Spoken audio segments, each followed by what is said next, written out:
Sejam todos bem-vindos à edição número 13 do podcast Indestil.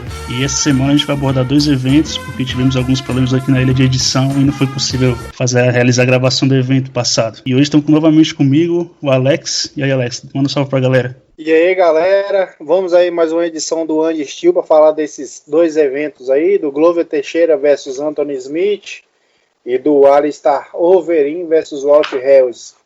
Bombando aí o UFC em poucos dias fazendo essa sequência de eventos. E também tá comigo novamente o Lucas. E aí, Lucas, manda um salve pra galera. Fala, pessoal, tudo certo? A gente vai falar hoje sobre os vovozinhos do MMA que ainda estão mandando bem, hein? E essas 2 lutas, 2 eventos principais aí foram show de bola. E para começar, Lucas, são 2 perguntas para você. Na sequência você me responde. Como que tá o placar do Esquadrão Brasileiro? E a segunda é se você ficou tão empolgado na sua sala quanto o Rhodes torcendo pelo Glover. Fala pra gente aí.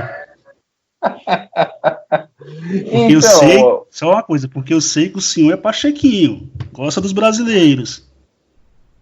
Olha, eu gosto dos brasileiros, de alguns, poucos. Não, brincadeiras à parte. Brincadeiras à parte, eu gosto, mas eu não sou tão entusiasmado, né, como os narradores, né, do evento no Brasil, né. Ah, beleza, então. E o Esquadrão Brasileiro, como é que tá? Quero saber a atualização, eu tô eufórico por essa hora do podcast, eu quero saber como é que tá a pontuação. Então, a pandemia andou ajudando o nosso Esquadrão Brasileiro, né, porque daí não teve muito evento, não teve brasileiro perdendo, né, mas... Por enquanto, por incrível que pareça, ainda o esquadrão ainda não caiu. Isso, só orgulho para a nação e para o MMA brasileiro. E agora vamos pro UFC Fight Night, Glover versus Smith.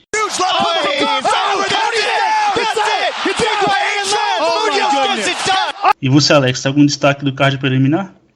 Olha, eu gostaria de comentar brevemente que esse UFC eu não esperava muita coisa, porque a gente sabe que é Fight Night, mas a gente teve algumas boas lutas aí no card preliminar. Eu gostaria de comentar sobre Brian Kelleher versus Hunter Azuri. Isso mesmo? Eu não sei isso aí. Isso, acertou o nome direitinho. Hunter Azuri. Pois é, aí é uma das lutas que eu gostei bastante. Sim, essa luta foi boa mesmo, foi uma pancadaria divertida de assistir. E você, Lucas, tem alguma coisa do card preliminar pra falar pra gente? Eu tenho ali o Thiago Moisés, né, que finalizou o nosso Johnson, né, infinalizável, né, mas uma boa luta, um bom destaque que eu tenho é que o Thiago aí deu um bote, né, começou meio na desvantagem, sem achar a distância, e quando voltou com sangue nos olhos, o Johnson nem viu mais nada, né? E no primeiro round o Thiago tava levando atrás, né, mas ouviu os corners e voltou com tudo, já voou na perna do Michael Johnson e conseguiu a finalização. E eu tenho uma dúvida. Johnson, né? É o Michael Johnson, confundi o nome. E eu tenho uma dúvida, se existe jiu-jitsu negativo, o do Michael Johnson é esse? Porque, tipo, eu me recuso a querer achar que o Michael Johnson, tanto esse tempo no MMA, o cara não se dedica ao jiu-jitsu. Eu acho que ele não tem jeito mesmo, porque o Michael Johnson no chão é uma negação. Acho que é mal de nome, ô João, é mal de nome. Tem o Anthony Johnson também, né, que parece um jiu-jitsu negativo. Mas você sabe a impressão que eu tenho? O Michael Johnson, ele nos leves, antes dele descer para os penas, eu vi ele como um excelente lutador, trocador, nocauteador, aquele nocaute contra o Josh Poirier, muito bonito. O Michael Johnson, ele tentou descer, fazer aquelas lutas dele. Eu tenho a impressão que aquele corte de peso dele não fez bem, ele não estava com aquela potência toda. Ele retornou para o peso leve, já nessa luta agora e tal. Eu não sei, eu acho que já tinha feito uma luta no peso leve anterior, né? Eu acho que é a segunda luta de retorno. Aí ele... Isso. A impressão que eu tenho é que ele não se recuperou nessa perda de peso dele. Tipo assim, é óbvio que o adversário dele foi melhor, soube aproveitar as brechas. Só que o Michael Johnson, ele é melhor do que ele está demonstrando. A impressão que eu tenho é que ele não se recuperou, igual um exemplo parecido é o Anthony Pettis, quando desceu para o peso pena, ele retornou logo no peso meio médio contra o Wonderboy. A impressão que eu tenho com o Michael Johnson, ele teve esse problema com o corte de peso, ele não se recuperou totalmente, porque ele tem uma trocação boa, porque ele é nocauteador, ele tem mais técnica, ele é um lutador melhor que os outros lutadores que ele vem perdendo, só que ele não está conseguindo a sequência dele. A impressão que eu tenho é que o corpo dele, ele sentiu um pouco essas questões de peso aí, a impressão que eu tenho. Então, Alex, tipo, eu concordo que ele foi uma escolha errada ele querer ser pro peso pena, mas nessa luta agora passada, ele tava, se ele aperta mais o Thiago Moisés, talvez ele conseguisse nocautear. Mas aí, quando foi no segundo round, foi mesmo técnica que o Michael Johnson não tem no chão. Na hora de dar o giro, no lugar dele tentar escapar, ele praticamente deu o tornozelo pro cara pegar e encaixar a finalização, né? Porque no primeiro round, se repete e a luta continua em pé, eu acho que o Michael Johnson teria levado, né? Só que o Thiago Moisés é aquele cara que tem o feijão com arroz dele, que é a luta de chão, e o cara voltou às raízes e fez o que tinha que fazer, né? Porque se ele fosse querer entrar muito bem o momento. Isso, se ele fosse querer engajar em um onde querer trocar mãos com o Michael Johnson, ele iria ser nocauteado uma hora ou outra. Você fala alguma coisa, Lucas? Complementa aí. Não, o Johnson, assim, eu vejo que ele sempre foi um lutador irregular, né? Ele já teve algumas fases que fez sequenciazinha de vitória e tal, mas nada muito espetacular, não. Assim, ele já ganhou aí do Ferguson, já ganhou do Barbosa, mas sempre ele pegava um cara mais completo e ele acabava sofrendo.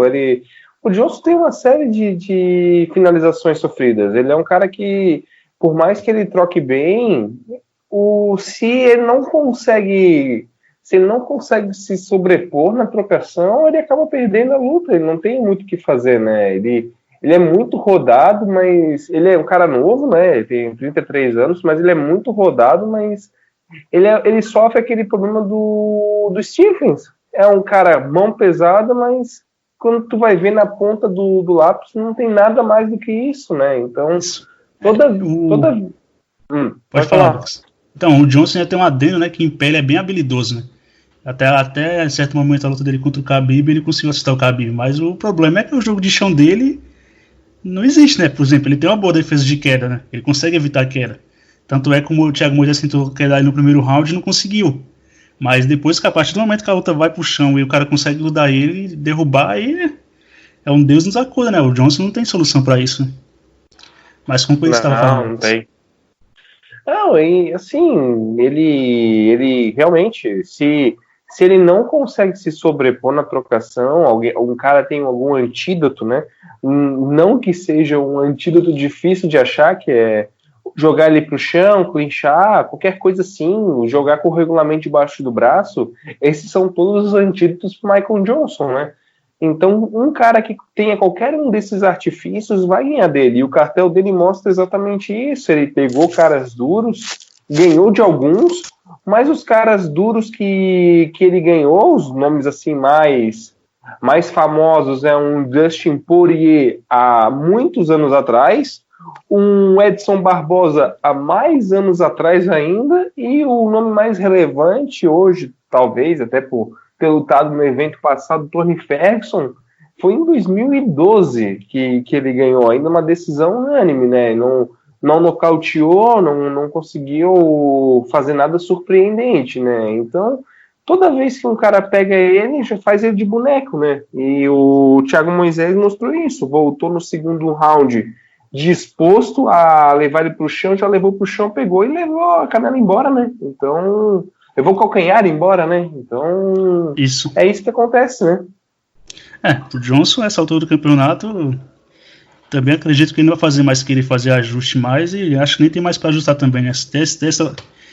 Dessa altura da carreira dele, ele não conseguiu pegar bem o jogo de solo ainda, né? Não acredito que vai conseguir ainda. E subindo aqui no card, tivemos a estreia do brasileiro Felipe Lins contra o Andrei Arlovski. E aí, Alex? O que você achou dessa luta aí? Eu surpreendi que o Arlovski ganhou uns golpes limpos, levou uns golpes limpos também, e o Arlovski não balançou, né? Conseguiu levar só pela experiência e o tempo de octógono que ele tem, né? Verdade, o Felipe Lins aí na sua estreia, né? Eu achei que ele começou o primeiro round bem, contra-golpeando, acertando alguma sequência no Arlovski.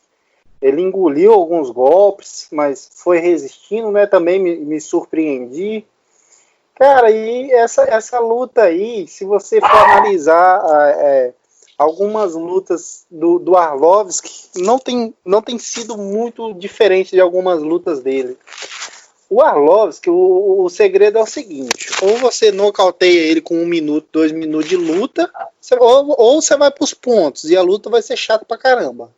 Essa daí é a temática das lutas do Arlovski. Cara, e o Arlovski fez o feijão com arroz. Ele foi soltando os golpes dele na distância. O Lins, ele tentou, assim, se esforçou, mas eu tenho a impressão que ele sentiu um pouco a questão de lutar com o ex-campeão do UFC, um lutador conhecido, né? O Arlovski, por mais que ele não esteja no auge da carreira dele, ele tem uma bolsa bem grande aí, né? Eu sei que ele fatura bem pra caramba ainda. Eu não vou lembrar agora. Também pesa o fato também, Alex, o Arlovski é ex-campeão, né? Tipo, tem uma coisa a vocês temer, né? Por mais que não seja aquele pitbull de outrora, é aquele pitbull que já perdeu 2, 3 dentes por causa da idade, mas ele impõe respeito, né? E eu acho que foi o que aconteceu, né? Que pra mim, ele perdeu o primeiro round e conseguiu ganhar o segundo e o terceiro.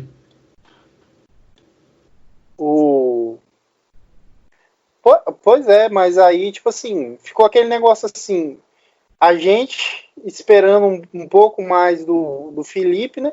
Mas o que acontece também, se eu não me engano, ele vem de quase 2 anos parado aí.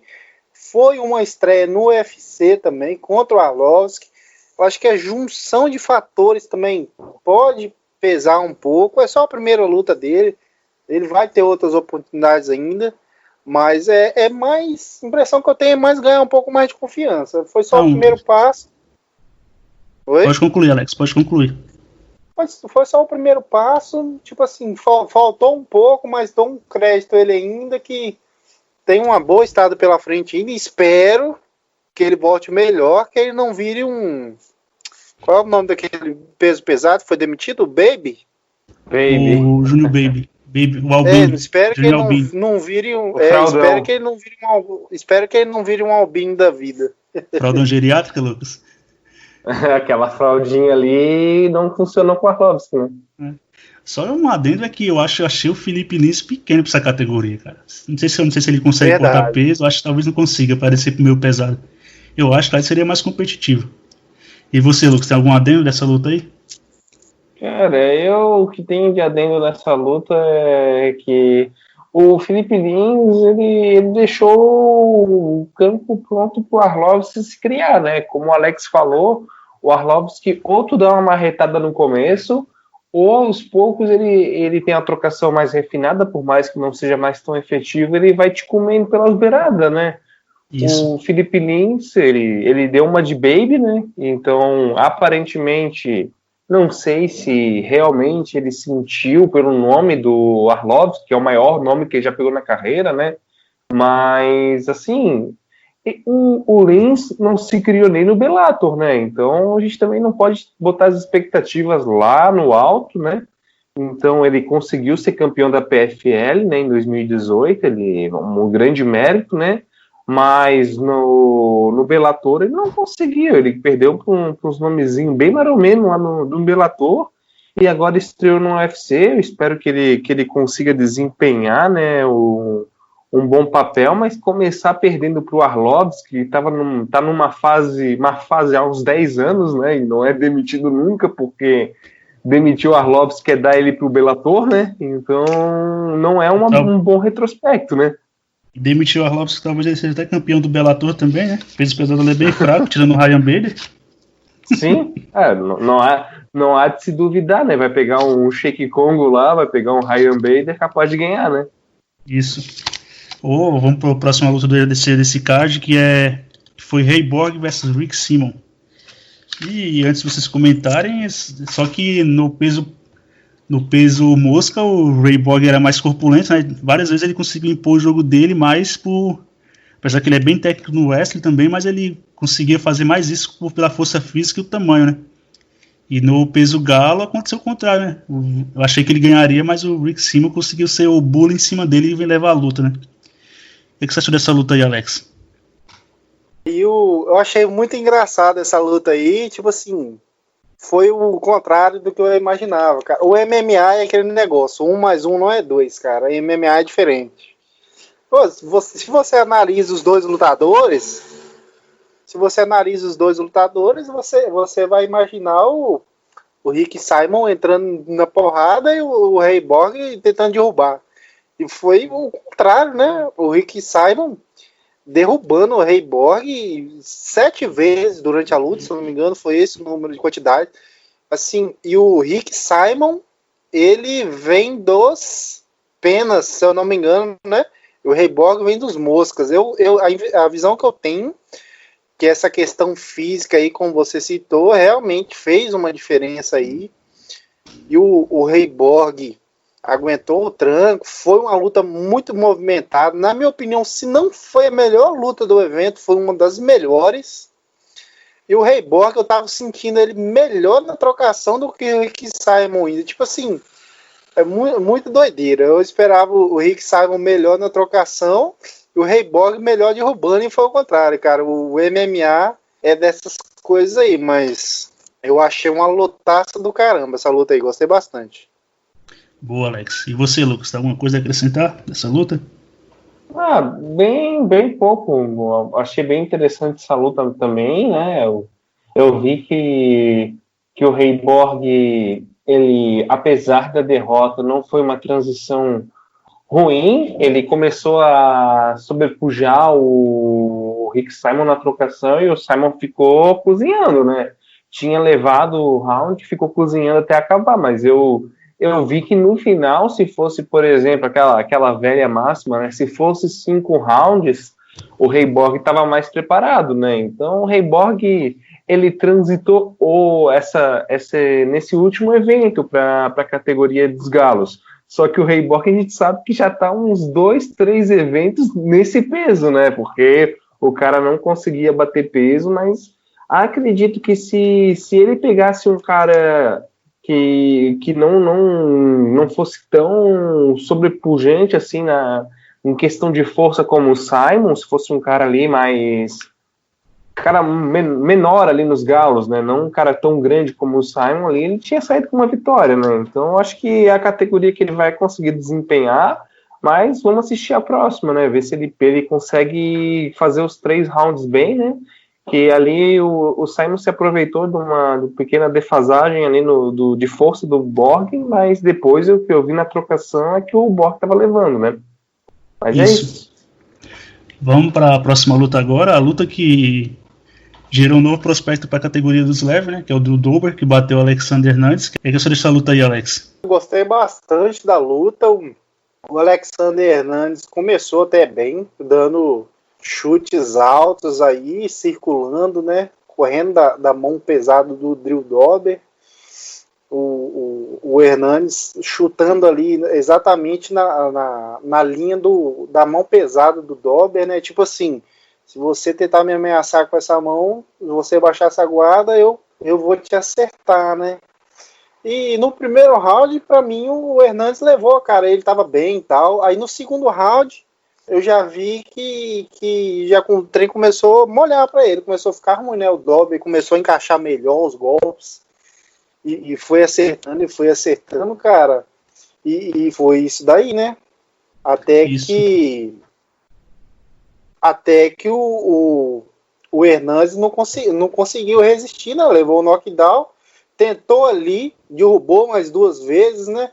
Mas aí o Drew Dober colocou pressão e o juiz foi obrigado a interromper, porque já não dava mais, né? Mas eu gostei bastante da luta. E o Dober, cara, se você pegar ele botar com a galera top aí na trocação, eu vejo que ele pode fazer uma boa luta, cara. Só que, tipo assim, vai subir no nível, vai ter caras que vão querer derrubar ele. Eu não sei se ele vai ter muita sobrevida ali no top 5, top 10 ali, por conta do jogo, né? Mas ele tá vindo muito bem. Gostei bastante do Dober nessa luta. E você, Lucas, algo a acrescentar essa luta? Eu só tenho a acrescentar que a gente já tinha visto que o Hernandes ele não se dá bem com strikers mais técnicos, né? Ele conseguiu aquele garfinho lá em cima de uma saranduba, né? Que para mim ele não levou aquela luta, e agora é a terceira luta que ele pega striker, né? Porque ele pegou o Donald Cerrone, né? Perdeu, acabou sendo nocauteado. Pegou o Massaranduba, conseguiu um garfo, e agora pegou o Dober, e todos os três mais técnicos que ele, a gente sabe o resultado, né? Então, foi nocauteado, tomou esse nocaute técnico, mas ele, apesar de ter sido nocauteado só no segundo, desde a metade do primeiro já estava sentindo, já estava correndo, né? Muitas vezes ali a gente já tava naquela ânsia pré-nocaute, porque já estava tonto, estava indo para a grade, levando, resistiu bastante, mas é aquilo. Pega um striker técnico, não rende, né? Isso. Beleza, então, Lucas, boa. Vou subir agora para a próxima luta, Ben Rothwell versus o Sampru, né? Porque para mim o Sampru só foi lá ganhar a bolsa, porque ele não queria lutar com o Ben Rothwell. E a única coisa que o Sampru tinha mais no peso meio pesado era o condicionamento físico, que nessa teve momentos que ele parecia mais cansado que o Rothwell, né? Ele conseguiu um knockdown, mas ele deixou para acelerar o passo quase no fim da luta já, né? E não conseguiu levar a vitória. E o que se espera agora é que ele volte pro peso meio pesado, né? Porque do jeito que o Sampru se apresentou ali, se ele pega um nível maior que o Ben Rothwell, ele vai dançar fácil nessa categoria. E o que você achou da luta, Alex? Ben Rothwell versus o Sampru? O Sampru, né, o que aconteceu aí que ele estava mais leve, né, ele é visível a diferença de tamanho no Sampru pro Ben Rothwell. Você viu os dois ali na hora da luta, era categoria diferente os dois, né? O Sampru mais rápido, circulando mais, o Ben Rothwell com dificuldade de aproximar perto dele, né, por causa da movimentação e tal. O Sampru tentando alguns golpes, alguns chutes altos, até que o Ben Rothwell conseguiu encurralar ele nas grades algumas vezes, tentando dar alguma sequência ou outra ali. Aí, nisso aí, foi seguindo a luta, né, cara? Uma luta engraçada, né, que você vê gente acostumada a ver o Sampru aí no meio pesado e subindo agora, não entendo também por que ele vai levar desvantagem nessa categoria aí. Aí tentou acelerar ali o Sampru no terceiro round também, mas já vi também que já não daria tanto tempo de fazer muita coisa também. Mas a luta até que me surpreendeu. Eu achei que seria pior. A luta foi até boa, divertida assim. Isso também. Achei que seria uma luta mais chata, porque eu achei que os dois morreriam no gás lá pro segundo round, né? Pro começo do segundo round. Mas conseguiram até que ir até o fim razoavelmente bem. E você, Lucas, algo a acrescentar sobre essa luta? Eu só tenho a acrescentar que eu não entendo o que o Sampru foi fazendo nos pesos pesados, né? Eu já falei, ele foi ganhar a bolsa e não queria lutar, porque ele passou boa parte meio que circulando. Beleza, circular para evitar a mão do Rothwell, mas ele tava circulando até demais, e quando ele foi querer entrar na luta, já tava quase no fim. E o Gás, o que aconteceu? Se a desculpa era que o corte de peso tirava o gás dele, parece que não cortar o peso também deixa ele sem gás, né? Então ele tá sem gás de qualquer maneira, né? Não tem escolha o Sampru. O Sampru, ele é um cara grande, mas não é dos maiores do meio pesado. O Shampoo, né? O Shampoo nem deu o golpe especial dele, né? O Von Fluchoke, né? Então nem conseguiu, só ficava circulando, trocava um pouquinho, circulava, né? Igual o João pontuou, né? Mas a questão é que não realmente não é uma categoria para ele. A gente internamente discutiu, né? Dessa subida aí do Sampru, mas já sabíamos que não ia se criar, né? Tanto que eu me surpreendi ainda que ele chegou ainda ao terceiro round dando luta, mas é porque também não foi para Franca, né? A hora que fosse para Franca, com certeza o Rothwell ia conseguir botar mais um carimbo no cartel do Sampru, né? Então, basicamente é isso. Isso. Então vamos passar para a última luta do card, que foi Anthony Smith versus Glover. E essa luta, o árbitro dessa luta me lembrou Mario Yamazaki, né? Deixa as pessoas serem guerreiras. Porque o que o Smith apanhou é até mal para ele. Porque o árbitro poderia ter parado a luta no terceiro round já, bastante, para ele provar que ele é guerreirinho e tem um coração de leão como o próprio apelido do Smith. Mas aí quem começa falando dessa luta? Você ou... Aí me surpreendi em vários pontos aí nessa luta. Eu não sei, cara, se foi questão de estar passando por essa pandemia ou o que foi. O nosso amigo, o Smith, ele começou muito apressado, cara, soltando muitos golpes. Ele, se você pegar para ver as características dele de outras lutas, ele não começa tão forte assim o ritmo dele. Se eu não me engano, foram na casa de 80 golpes, soltou no primeiro round. E na luta contra o Osdenir são 49 golpes que ele soltou. E tipo assim, ele não ia manter aquele ritmo ali nos rounds seguintes, cara. E contra o Glover, um pegador igual ele, é pedir para morrer. Igual aconteceu com ele mesmo. E o Glover me surpreendeu. Cara, o Glover nunca foi um lutador ágil, veloz, mas o Glover, eu senti ele mais rápido nessa luta, com a movimentação de cabeça, me surpreendeu, por mais que ele estava sendo atingido, ele estava mais rápido que em outras lutas, ele estava com determinação, com vontade, eu senti o físico dele melhor, com um shape melhor para lutar, e me surpreendeu bastante. Ele está bem focado, parece. Ele, até onde eu vi, o Glover foi lá para aquele centro que o UFC fez, né? Tá internado Isso. lá, parece que tá fazendo efeito, sim, gostei bastante. O Glover dando chute rodado, cara. Tipo assim, você vê ele com 40 anos em evolução, um gás bom. Gostei bastante da apresentação dele. E tô torcendo pra ele continuar e chegar nas cabeças, cara. E você, Lucas? O que você achou dessa luta? Rapaz, olha, eu me surpreendi positivamente ali. O desempenho do Glover foi um dos melhores que eu já assisti dentro do UFC, se não um dos mais dominantes, né? Essa luta começou assim... claramente com o Smith tentando nocautear no início, né? Porque a gente sabe que a gente tinha discutido, né, no pré-evento, que o Glover, por mais que ele estivesse com o jogo mais cerebral, ele é um cara muito atingido, né?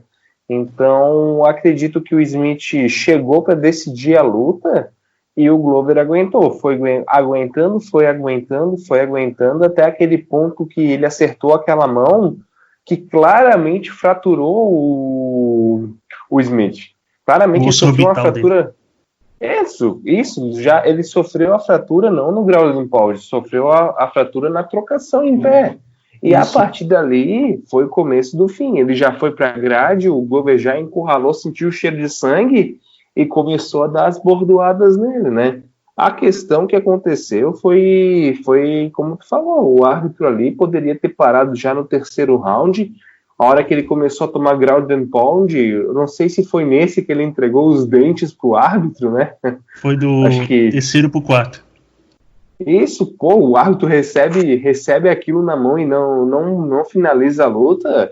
Eu acho que é uma falta de bom senso, pro cara ter quebrado os dentes ali, claramente é uma lesão grave. Porque a gente vê muito lutador tomando golpe franco e não sofrendo esse tipo de dano. E ele levou esse dano e o Glover, com gás em dia, começou a martelar. Foi para o quarto round e nada do árbitro parar, porque a partir dali o Smith não rendeu mais nada, a partir da fratura, né, no orbital. E no quarto round, outro round inteiro do Anthony Smith tomando porrada. E acabou que até o Glover comentou, né? Eu vi a entrevista não foi a do octógono, mas foi pós a luta, que ele disse que chegou no quarto round e ele viu que eles iam chegar até o quinto porque o árbitro não estava parando, né? Então eu vejo esse copo meio cheio aí pro Glover, mostrou que tá com o gás em dia, porque bater cansa, e o cara bateu durante 3 rounds seguidos, né? E mesmo assim ainda estava muito inteiro, né? Na entrevista ele estava bem inteiro, né? Ele se atentou a passar para os telespectadores ali que ele está fazendo uma adaptação no jogo, que não é porque ele já está com 40 que ele não pode melhorar, né? Então o Alex citou isso, que ele tá no centro lá do UFC, melhorando, ele se inspirou, né, em pessoas como o Cormier, como o Romero, pessoas que já têm uma idade avançada para o esporte de combate e ainda estão em alto nível, e mostrou que está num title run, né? Eu acredito que se não tivesse esse imbróglio que está ali nas cabeças, o Glover estaria entre um dos cotados, né? Hoje ele está a uma luta de uma disputa de cinturão, ainda mais perto de se aposentar. Talvez, se ele ganhar a próxima aí, ele até consiga forçar uma barrinha para fazer uma revanche aí com o Jones, né? O que vocês acham? Então, Lucas, o Glover ganhou, ele parece gente boa, não, acho que eu tenho quase certeza que é um cara gente boa, bem agradável de se conviver, mas enquanto o Smith estava com o tanque cheio, tudo que o Smith estava jogando no Glover, o Glover estava engolindo e indo para frente só. O Glover engoliu bastante jab e direto, né, e parecia a diferença de velocidade de um meio pesado para um peso pesado. O Smith estava bem mais rápido, né? Eu acho que pro Glover, pra mim, seria bom ele pegar um Blachowicz, Ian Blachowicz da vida, porque se ele pega um cara que nem o Dominique Reis, garotão, com fôlego pra manter 1 ou 2 rounds naquela pegada ali, eu acho que o Glover não passaria não, porque se o Smith não cansa, eu acho que a tendência era ela usando essa reviravolta, porque tudo que o Smith estava jogando, o Glover estava engolindo, né, e a diferença de velocidade é grande. E o Glover não é um cara conhecido por movimentar a cabeça, ter jogo de perna, né? Ele é mais um cara plantadão e vai engolindo que os caras vão jogando pra cima dele e marchando pra frente, né? Mas eu acho que ele contra um Blachowicz daria bastante luta, talvez seria o caminho dele para disputar o cinturão, né? Mas ele pegar um cara, João, um Dominique Reis, que é um cara mais hábil, jovem, mais veloz, eu acho que não daria tão bom pro Glover, não. Mas fala aí, Lucas. Inclusive, ele pediu o Blachowicz, ele fez o pedido, né? Ele deu uma entrevista dizendo que queria o Blachowicz, então ele também está consciente que ou que é o caminho mais curto, que é o óbvio, né? Ou que é o caminho de menos resistência para o cinturão, né? É o caminho mais fácil no sentido de encaixe técnico, né? Ele pode também, além de estar vendo que é a oportunidade de uma vitória em cima do Blachowicz, ver esse encaixe técnico, porque o Blachowicz também ele é mais durão assim na trocação, não é um cara com a explosão do Marreta, não é um cara dançarino igual o Reis, né? O Blachowicz é um cara mais estático, né? E ele engole bastante coisa também. Aí eu vejo quem tem a mão mais pesada, né? E o outro Glover também pode derrubar o Blachowicz e tentar buscar a finalização. Sim.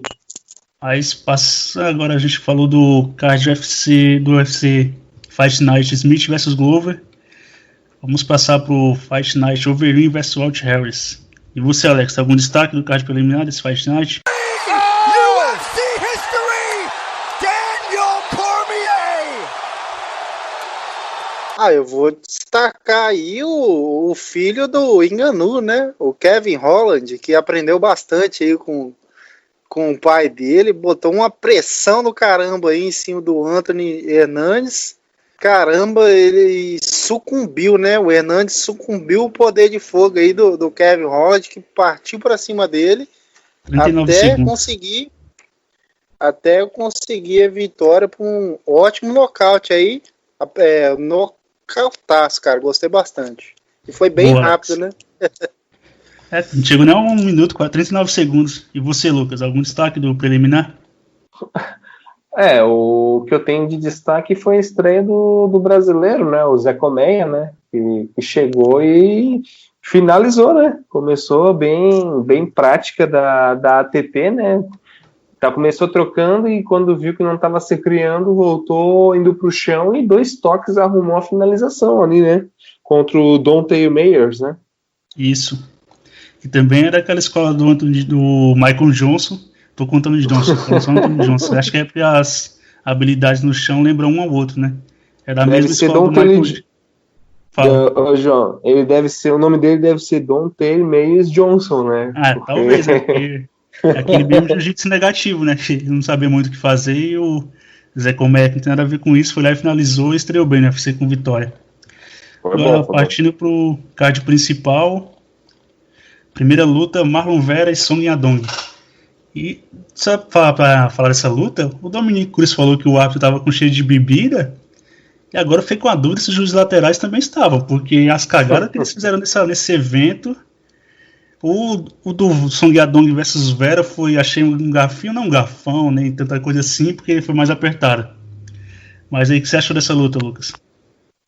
Então, cara, esse evento, como tu falou, entrou no card principal, abriu a gaveta de talheres, né? Só deu garfo naquela noite, né? Mas, assim, o Vera na minha pontuação foi melhor, mas não tem muito que comentar. Foi uma luta disputada, não foi um garfo muito grande, como a gente vai... Tem outros dois aqui que a gente vai comentar, né? Mas, assim, não me surpreendeu. O Vera é um cara que tá sempre uma sequenciazinha, acaba encontrando alguma barreira, e dessa vez parou no chinês, né? Então, foi uma luta bem... não muito aquém do previsível, né? Teve um pouquinho ali de jogo de chão, teve um pouquinho de trocação, né? Mas básico isso, o que a gente mais tem a comentar mesmo é o garfinho, né? Mas é bom pro Vera aprender, né? Porque o Vera tem lutas que ele fica muito estático, fica muito achando que tá garantido, né? Então, dessa luta aí não deu muito certo, né? Isso. E os dois também partiram para troca franca em alguns momentos da luta, né? E o Vera, quando foi no terceiro round, até que ele teve uma facilidade em derrubar. Eu acho que deveria ter insistido mais nas quedas, né? Mas optou por trocar francamente e acabou não levando a decisão, né? E você, Alex, algum acrescentar? O que eu achei bem interessante aí, cara, que o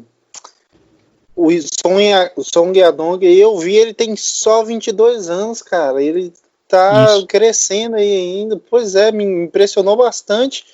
A estreia dele foi em 2013, parece que eu vi, cara. Tava com quantos anos? 15 anos, 16 anos? 15 2013? anos? 2013? 7 15 anos, né?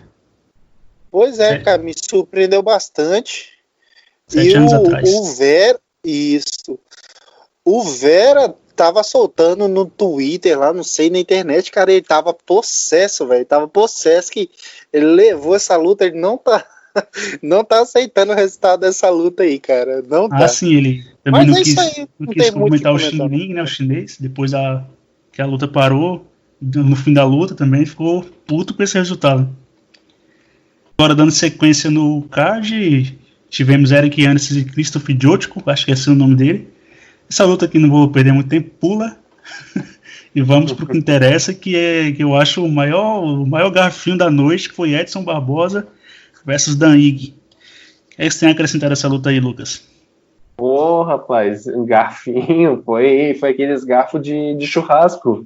Que essa luta aí, olha, fazia tempo que eu não vi um garfo assim tão claro, né? O que eu tenho que complementar é que, assim, os juízes têm que começar a ter um preparo melhor, né? Não ver a vitória do Barbosa nessa luta aí é um negócio fora do comum, porque uma luta onde o cara até knockdown aplicou e mesmo assim o cara não conseguiu arrancar a vitória, teve uma dominância boa a luta toda. O Barbosa, ele fez a transição, né, pro peso pena, então para quem não está acompanhando, ele resolveu descer de categoria, né? Então ele desceu e aconteceu algo surpreendente, né? Que o Barbosa, ele é conhecido aqui por ter a perna de pedra, mas mão de alface, né? Ele desceu e a mão dele ficou duríssima na categoria. Ele, brincando, conseguiu dar um knockdown no Ige no primeiro round ali, foi para cima, começou no ground and pound, o Ige claramente sentiu, né? Só que o que acontece com o Barbosa, né? Já é um negócio que está acontecendo já faz algumas rodadas aí que o Barbosa, ele, não sei se é questão de gás, pode ser também, né?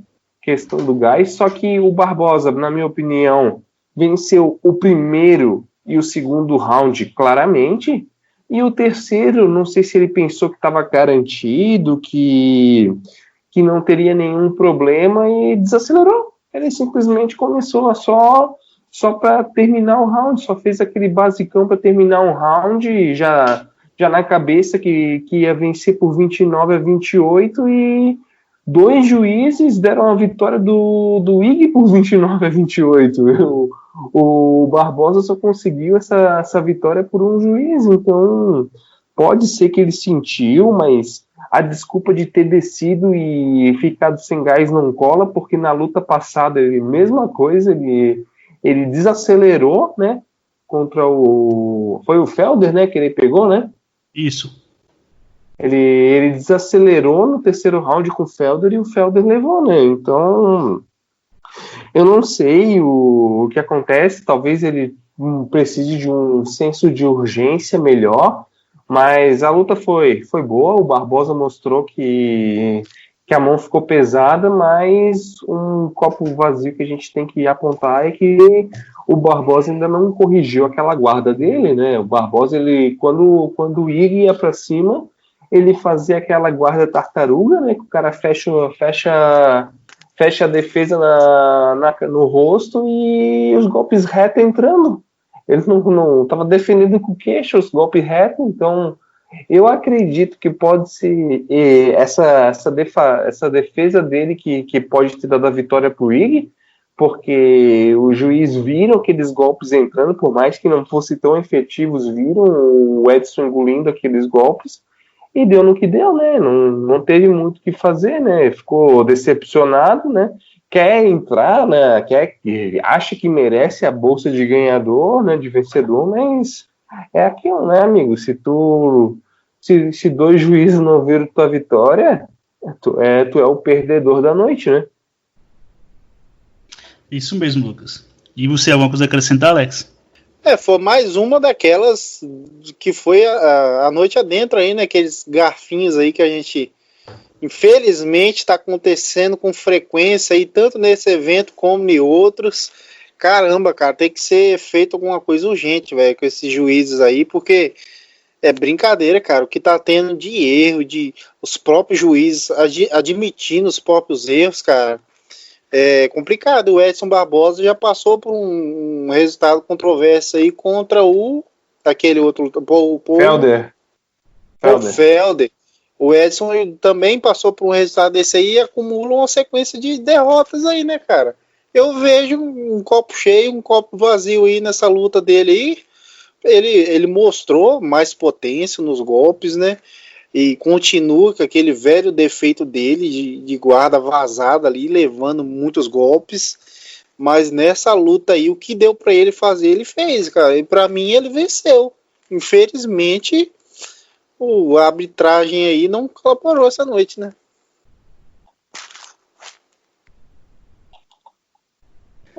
Ali da arbitragem, a gente acho que é um consenso, né, que tá faltando um pouco de expertise em MMA, né? Eu vejo sempre dois problemas em arbitragem no UFC, né? O primeiro é pontuar volume só porque o cara tá jogando golpe no ar, né? Às vezes nem acerta. E pontuar jogo de chão inefetivo, só que o cara tá clinchado, tá pontuando, né? Então, são dois erros que vem acontecendo e esse ano tá cheio de luta polêmica. Esse evento mesmo com 3, né? Sim, o que eu acho que ia acontecer é as comissões atléticas abrirem os olhos para esses erros e arrumar uma forma de conseguir corrigir isso, né? Dar mais treinamento, instruções para os árbitros e o UFC pressionar as comissões atléticas para isso, né? Mas partindo para a próxima luta, Cláudia Gadelha versus Angela Hill, outro garfinho maroto. E aí, Lucas, fala dessa luta aí. Cara, essa luta aí eu vejo que a Hill mostrou uma evolução, né? Eu vejo, na verdade, a evolução da Hill e a queda da Gadelha, né? Então a Gadelha já tá vindo de uns resultados muito suspeitos aí, né? Uns resultados muito aquém de quem ela já foi, e a Rio vem numa crescente, né? A nossa Donald Cerrone do peso palha, né? Então ela simplesmente, essa luta foi basicamente força versus velocidade, né? Então a Rio muito mais rápida, entrando e saindo, né? E a Gadelha só com a mão pesada. A Gadelha acertou bons golpes, né? Não tem como a gente negar, mas ela só acertou os overhand. A Rio batia e saía, ela conseguia circular, ela não estava aceitando o jogo de chão da Gadelha, né? Então acredito que essa vitória aí a Gadelha não mereceu. Ela tá. Já vimos notando que a Gadelha já não é aquela lutadora da época da Joana, né? Então, para mim, foi uma lutadora que na primeira luta, na minha pontuação, poderia ter vencido a Joana, né? Agora tá conseguindo ter o que eu posso dar um declínio. Isso, tá conseguindo ter um declínio, tá tendo atuações bem aquém do que ela já foi, né? Então, a Rio, por mais que ela sempre foi subestimada, ela vem numa crescente. Eu acredito que essas lutas seguidas dela estão dando a experiência necessária, né? Ela é muito atlética, né? Então a gente vê que ela tá num shape muito bom, a Rio, e a Gadelha não quero falar do shape, mas acho que o corte de peso dela dessa vez não foi muito bom, né? Ela tava com sabe aquela barriga dos aliens do MIB? Que ela tava apresentando nessa luta. A barriguinha de cocô, tendo que tomar uma Activia?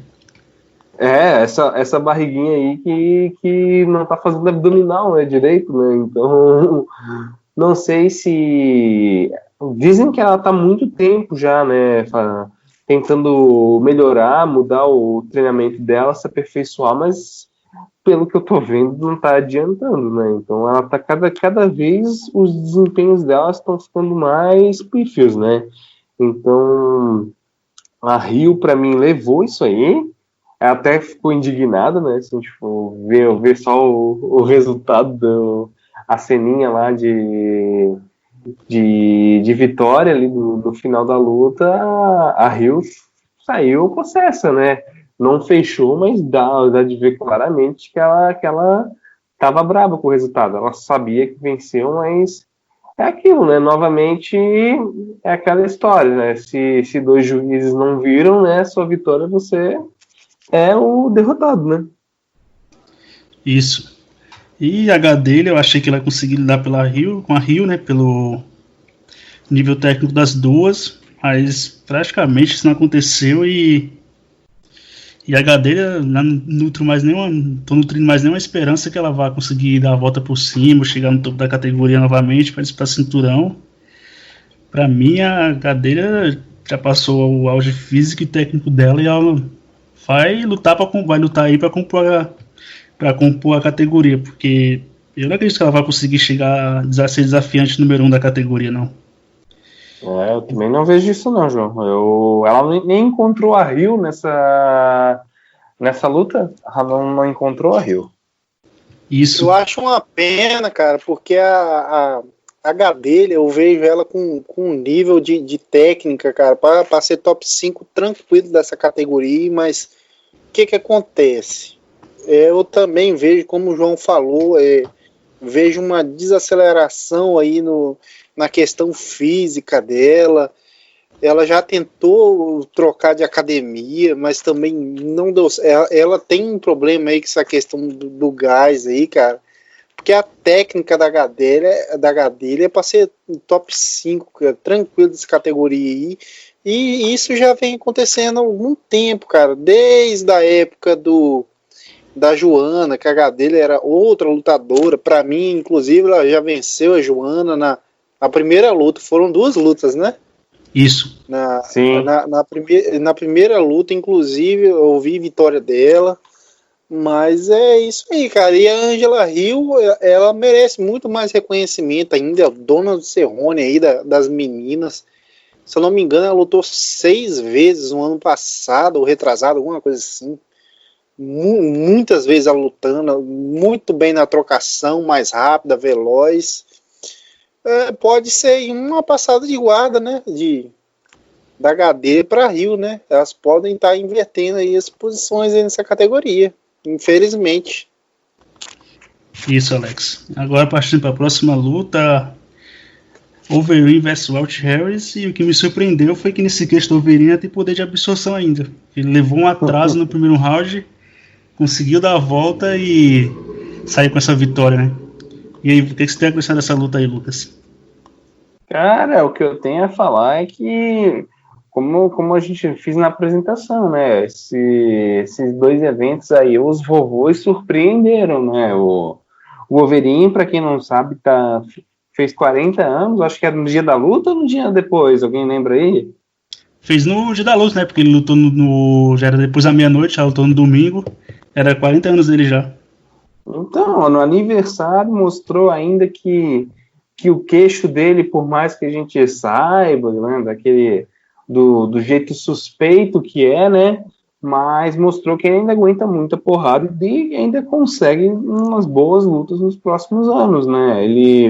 O Harris, ele entrou assim para matar ou morrer, claramente, ele deu aquela blitz, e quando o Overeem conseguiu sobreviver e utilizou do jogo de chão para estabilizar, né, a pancadaria que ele estava levando, o Harris, claramente, quando levantaram, estava sem gás. Já estava com o bico aberto, né?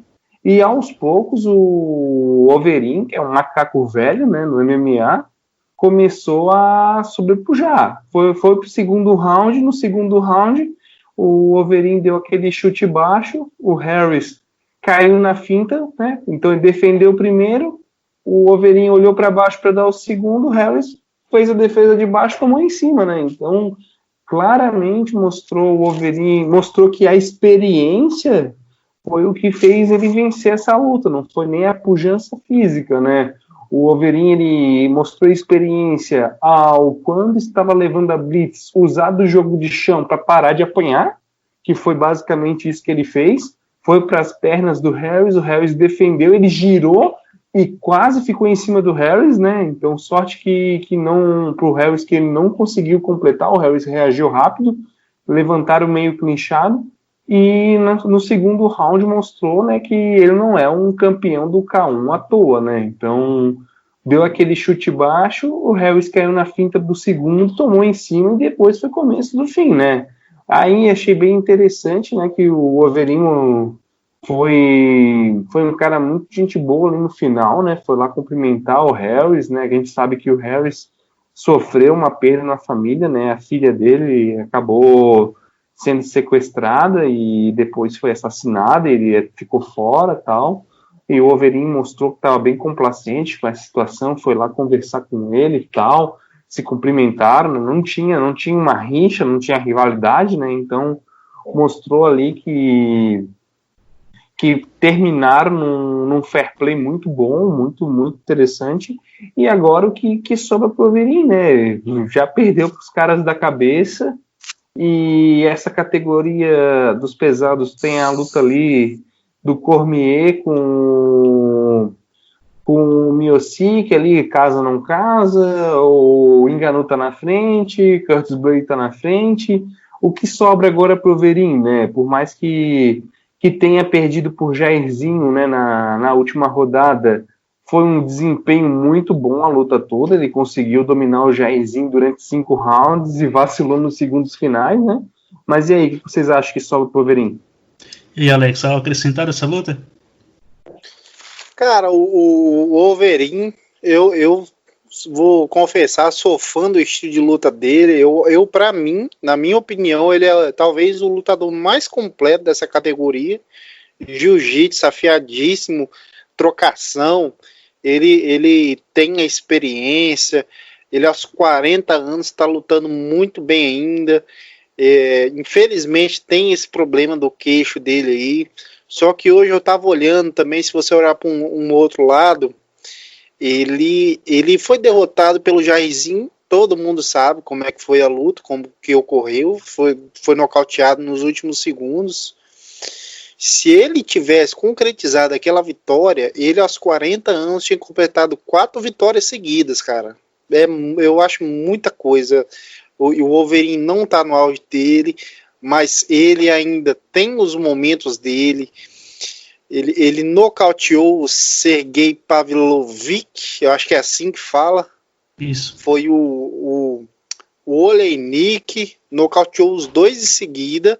Foi derrotado pelo Jairzinho, uma luta que ele dominou a luta inteira praticamente, e agora venceu o Walt Hells. Eu acho um número impressionante, cara, aos 40 anos, e eu sou fã dele, eu torço para ele chegar nas cabeças. Ali em cima ainda tá um pouco embolada ainda a questão do Cormier, Ngannou, tem alguns caras aí, mas o Overeem, eu acho engraçado que é um pouco parecido o caso do Overeem e do Glover, né? Os dois estão na cabeça aí da categoria, estão encostando e chegando, e mais uma luta ou duas, quem sabe aí pode estar sonhando com a disputa de cinturão.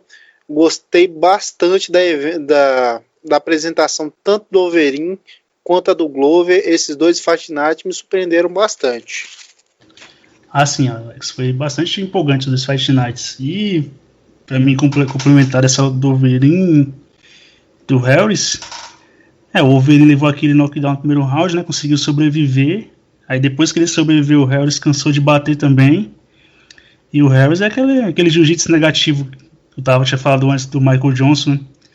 E a hora que foi pro chão, o Harris não sabia como se comportar ali.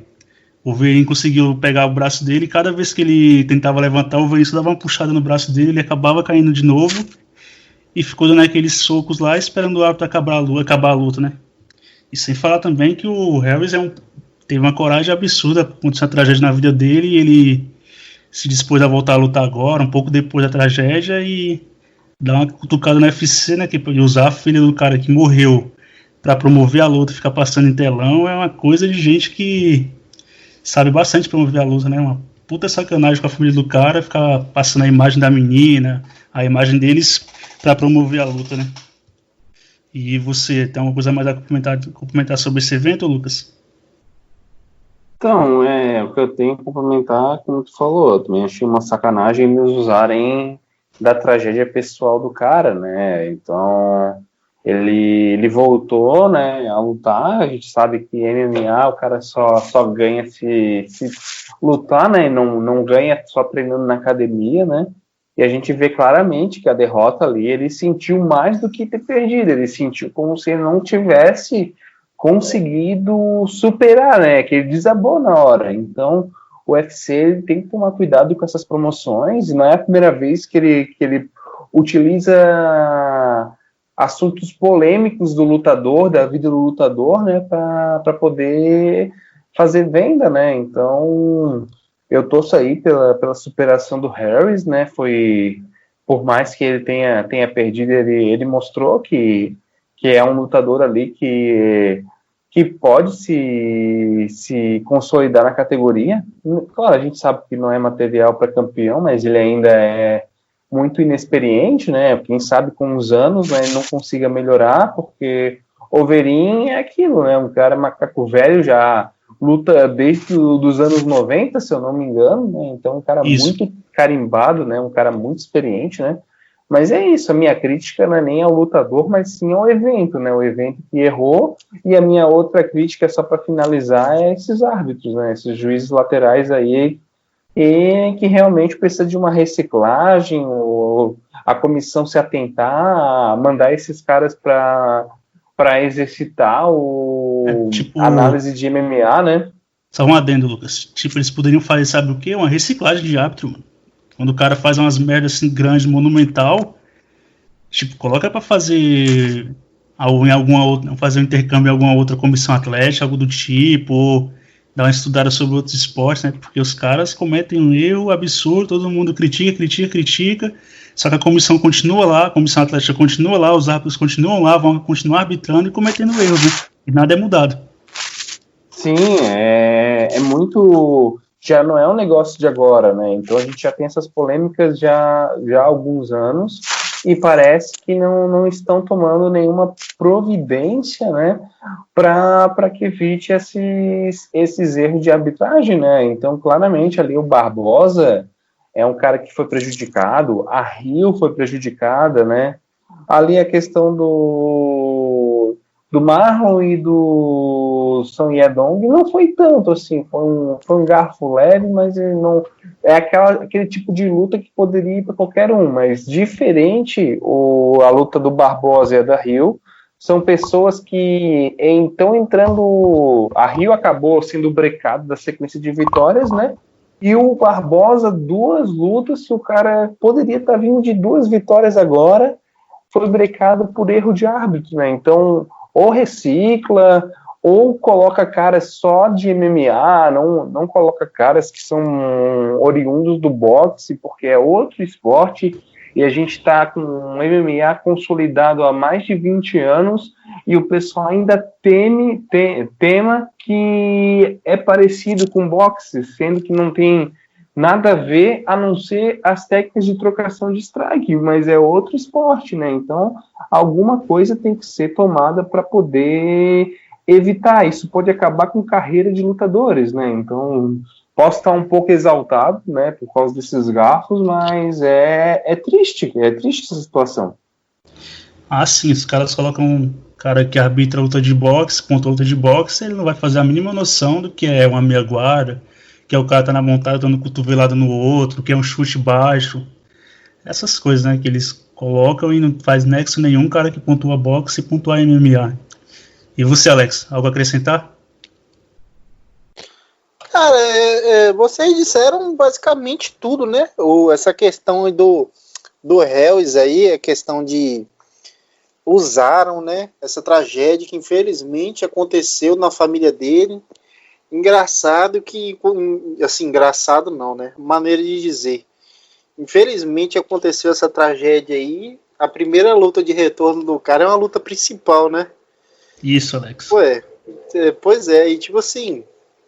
E agora talvez, se não for o maior, uma das maiores lutas da carreira do cara, né? Sendo que, pois é, qual é a lógica? Não dá pra. E o UFC provavelmente vai continuar mantendo isso aí em cima dele. O Alt Hells, Deus abençoe ele, a família dele. O que ele tem que fazer agora é ter força, né? Continuar seguindo a vida dele e continuar fazendo as lutas. E o Wolverine chegando nas cabeças aí. E é isso aí. O evento me surpreendeu positivamente. Eu esperava bem menos, falar a verdade. Mas eu gostei desse evento. É basicamente isso aí. Pô, Alex, faz a sua despedida da galera que vai acabar esse podcast maravilhoso, essa edição. Valeu, galera. Foi muito bom estar com vocês mais nesse podcast que a gente pôde falar desses 2 eventaços aí, por mais que tenham sido 2 Fight Nights, me surpreendeu bastante. E vão ficar uns diazinhos aí sem evento agora, né? Vamos torcer que o próximo evento a gente não tenha nenhum problema de coronavírus, nada dessas coisas que possa acontecer normalmente, né? Quero ver aí Tyron Woodley e Durinho em ação. Eu já tô ansioso já. Boa. Fala a sua despedida aí, Lucas. Então, pessoal, vou me despedindo aqui. Eu agradeço aí pela companhia, por nos escutarem, né? E vamos aí aguentar umas semanas sem evento. Acredito que o UFC já botou 3 de uma vez só para ninguém ficar com saudade no próximo sábado, né? Mas a gente tá aqui do podcast, tá preparando algumas coisinhas aí nesse meio tempo, então fiquem aí no aguardo e a gente vai se encontrar semana que vem com ou sem evento. Então, até mais. Falou, pessoal, quem acompanhou o podcast e assistiu até aqui. Obrigado por ser nossos ouvintes e até a próxima. E eu não vou me alongar mais, porque como eu já falo sempre, só tô aqui como escada e os 2 são a estrela do show.